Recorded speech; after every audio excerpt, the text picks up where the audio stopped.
sur ma chaîne YouTube. Ça c'est le premier salut et bienvenue sur ma chaîne YouTube. Tout simplement parce qu'il y aura un second salut et bienvenue sur ma chaîne YouTube. Je tenais juste à vous préciser une chose. La vidéo est très simple. J'ai pas passé des milliers d'heures à faire le montage de la vidéo. Donc je voulais faire la vidéo la plus simple possible. La raison est simple. Je voulais que vous appréhendez la programmation d'une autre manière. Les gens pensent que la programmation est compliquée, mais c'est pas du tout le cas. Donc dans cette vidéo, je vais vous parler de la programmation de façon concrète. Je vais vous dire ce qu'il faut pour commencer à programmer et quelles sont les compétences qu'il faut avoir. Donc merci.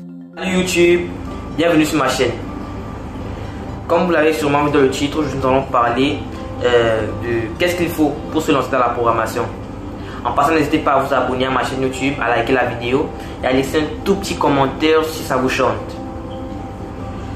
Vous pouvez aussi partager, ça peut aider des gens, des personnes qui n'ont pas forcément la possibilité de voir directement mes vidéos sur YouTube. Bref, qu'est-ce qu'il faut pour commencer à programmer, pour commencer à vivre réellement de la programmation, pour commencer à faire marcher son business grâce à la programmation ou pour aider quelqu'un à faire marcher son business. C'est donc de cela dont nous allons parler dans cette vidéo. N'hésitons pas et commençons. Le plus important pour vous sera maintenant de cibler le langage de programmation qu'il vous faut. Pour faire cela, vous devez prendre une feuille, lister tout ce que vous avez envie de faire. Créer un logiciel, créer un jeu vidéo, créer une application Android pour customiser les photos, créer un jeu mobile, créer un site web, créer un réseau social, bref, seule votre imagination est la limite. Vous prenez une feuille, vous écrivez. Maintenant, vous allez chercher sur internet les langages de programmation qui vont vous permettre de faire cela. Par exemple, si moi je veux faire du deep learning, de l'intelligence artificielle, je vais me référer au langage Python qui va me permettre de faire cela. Si je veux faire des applications Android, je vais plutôt aller chez Java et chez Kotlin. Si je veux faire des applications iOS, je vais plutôt aller chez le langage Swift ou l'Objective-C. Donc vous devez cibler le langage de programmation que vous voulez utiliser. Cela sera beaucoup plus facile pour vous de percer dans le domaine que vous ciblez. Donc établissez cela et cela ira très vite. Les choses dont vous avez besoin pour commencer à programmer, c'est d'un ordinateur décent. Je mets bien l'accent sur le mot décent. Pourquoi décent? Parce que pour commencer à programmer, pour vraiment jouir des capacités d'un langage de programmation, il vous faut certaine performance sur votre machine.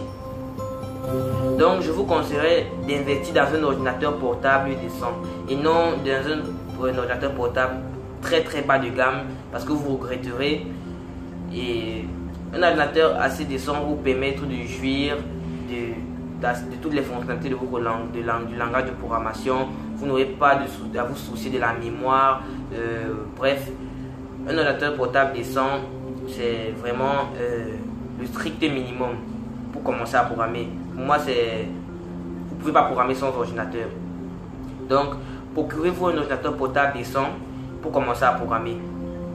Si vous avez déjà un ordinateur qui est décent, qui peut vous permettre de programmer, c'est une très bonne chose. Si vous n'avez pas encore un ordinateur décent, je vous conseille d'investir dans un ordinateur pas très haut de gamme comme les rats particuliers de chez Apple, mais un ordinateur assez décent qui va vous permettre de compiler vos codes en toute aisance, sans difficulté, sans problème, sans souci, sans vous faire chier toute la nuit.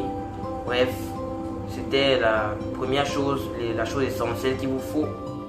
C'est vraiment pourquoi pas investir dans un ordinateur fixe. Car les ordinateurs fixes sont pour la plupart beaucoup plus performants que les ordinateurs portables. Mais je vais vous dire une chose. Vous voulez développer votre business. Et pour le meilleur des cas, voyager grâce à votre business.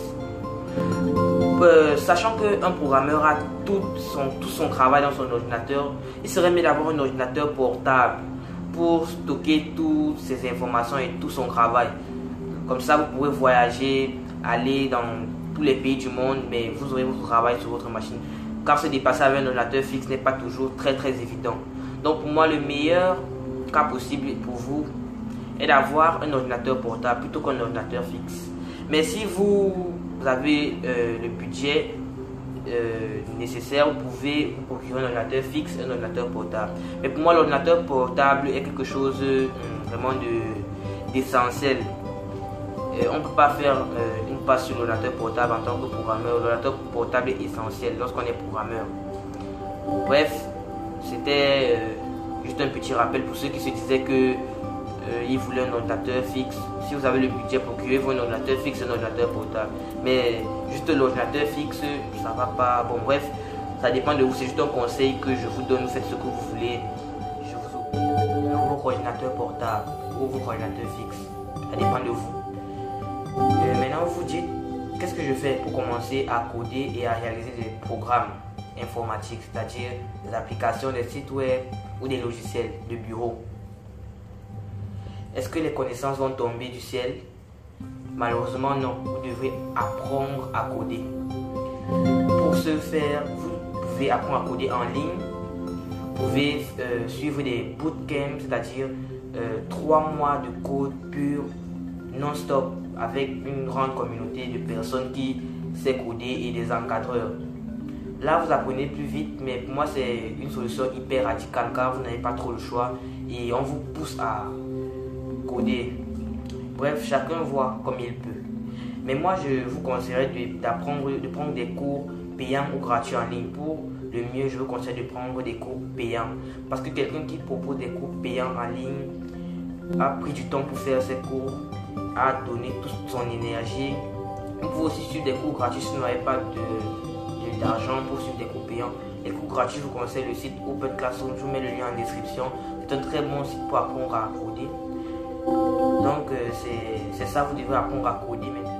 Pour payant, je vous conseille le site Udemy.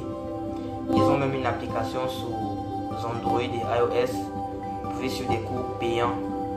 Je vous mets le lien aussi en description pour accéder à leur site web et commencer dès maintenant à apprendre à coder.